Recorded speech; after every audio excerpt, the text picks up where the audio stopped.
loves, and welcome back to my channel. This one is going to be a bit of a rambly one, so please do grab a drink and some snacks and settle down with me, because I'm going to help you so much with being comfortable being alone. I've spoken about this briefly before, but being alone is something I have struggled with for a really long time. I've had such an unhealthy attachment, especially in my romantic relationships, where I felt like I completely lose myself. I felt like an NPC. Like, literally, when my partner left, I would just stand there like, what do I do now? I don't know what to do with myself. And if you are in a similar boat, trust me, I know how hard it is to feel this constant longing that you need to be with people and this deep discomfort every time you're left alone. It is a horrible feeling, but take it from me, someone who is deep in it, you can get out of it. Rather than just give you a whole speech on how you should love yourself, how perfect, how beautiful you are, because I know that isn't always attainable when we're starting from a place of self-hatred, I'm going to give you some actionable steps that I'm sure will help you. They certainly help me anyway. So my first tip would be approach this journey with curiosity and make lists. I know that sounds really weird, but make as many lists as you can.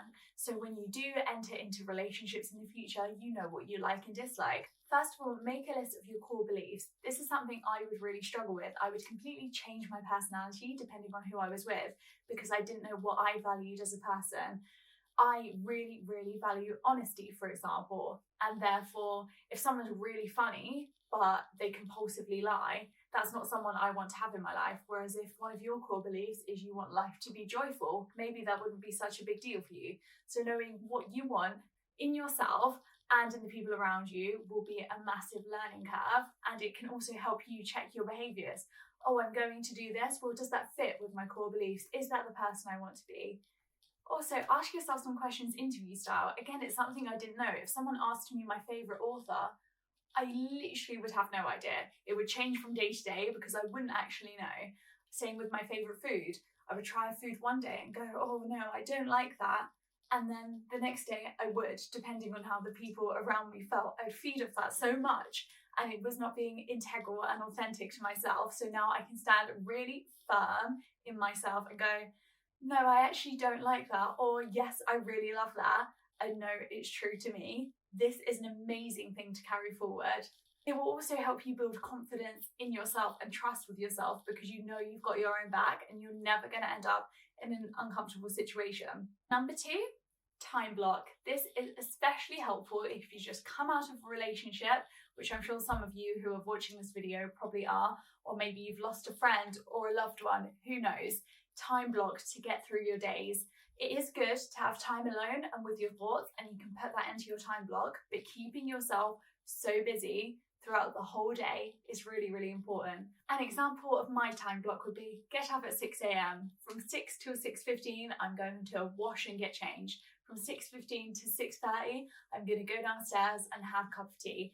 And then 6:30 till 7, I'm going to walk the dog. Then 7 to 8, I'm going to go to the gym. Then 8 till half 8, I'm going to have a shower and get ready for the day.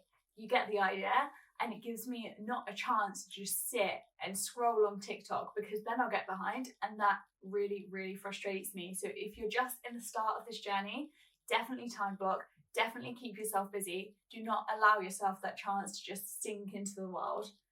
If feelings of sadness is something you struggle with though, do time block some time for that. Set yourself half an hour where you can just cry your eyes out. At least you know after that half an hour, you're going to get up, you're going to go for a walk, you're going to have a glass of water, and you are going to be your own best friend at getting yourself through this. Because trust me, even if you're in a room full of people, you still need to look out for you. No one is going to save you in this world, as hard as that is to hear. Step number 3, after you've done the first 2, what you're going to do is start taking yourself on solo dates. Now, something that isn't so daunting as sitting in a posh restaurant by yourself is just going to the cinema. No one cares. You don't even really have to speak to anyone. You can just book the tickets online. And this will make you realise all those thoughts you have in your head, I'm a loser, I have no friends. No one cares. No one cares. No one's going to look at you. No one's going to think you're alone. Trust me, I do it all the time. I spend most of my time alone. No one cares. People might think if you're out for a restaurant and lunch that you're on a work break. No one is thinking about you. Only you are thinking about you. Everyone's too concerned of their own thoughts. They might be sitting with their group of friends thinking, oh, I hate the way I look. Or they might be stressed about a relationship. No one is thinking about you. If they are, you're probably inspiring them. I used to look at the young women just taking themselves out, living their best life, thinking, I wish I could do that. Why do I always feel like I can never do anything on my own? And I'd have to wait to be invited to places or wait for my boyfriend to take me out on a date. Well, why? If he doesn't want to see the movie I want to see, why should I drag him into it or stop myself going? I want to see it. This is about me. I am a whole human being. You are a whole human being of your own existence. You do not need anyone else. You are whole as you are. Don't believe all these quotes about finding someone to complete you. It's not true. Everything you need to be complete is already within you. The next one, which seems a bit counterintuitive, is realizing you're not alone. For me, this is going into nature and being with Mother Nature and realizing there is always someone looking out for me. Do you think the trees out the window are thinking, oh, I'm so alone? No, they're not. They know they're at one with the world. So being with nature, even if you're not spiritual, even if you're not really into nature, getting outside in whatever means that is, maybe it's going for a hot girl walk, maybe it's just looking out the window, maybe it's going camping, who knows? Just start somewhere and every day connect to the earth and it will make the biggest difference to you, I swear. You are not alone. We are connected. We are all connected. Something else I fell into when I was lonely was feeling like anyone who asked me to hang out, I'd have to say yes. It was like I could not refuse a plan because they might never want to see me again and I've got no friends anyway, so I really need to say yes to every plan. Not the case. Really not the case at all.